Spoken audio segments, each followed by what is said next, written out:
In 2017, Denver passed an ordinance that ensured any city employee who spoke with federal immigration authorities would be fired, among other policies that have led to local and national media outlets to call Denver a sanctuary city. So now let me ask you, would a city employee be fired for communicating with anyone from the EPA?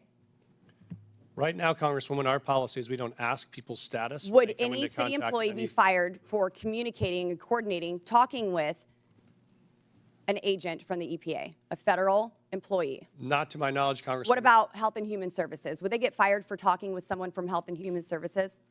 Not to my knowledge, Congresswoman. So they would only be fired for talking to federal law enforcement officers.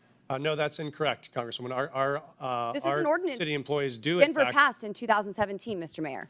our city employees do, in fact, communicate with ICE. We do coordinate on multiple things with ICE. For instance, if there is a violent criminal warrant in the city, we No, pursue that we're warrant talking together. before the warrants, Mr. Mayor. There are issues happening before warrants are issued, and local law enforcement officers are unable to coordinate because there is no warrant. And your ordinance says that a city employee would be fired for communicating with federal law enforcement. So you've been mayor for 600 days. Have you ever called for that ordinance to be repealed? We are not unable to coordinate with ICE right now. We are in communication with ICE right now. Only if about- there is a warrant, but I'm talking prior to the warrant. We wouldn't have a reason to coordinate. Because you prior don't know to if they're warrant. illegal, because you are unable to coordinate until there is a warrant. So that's why this ordinance needs to be repealed.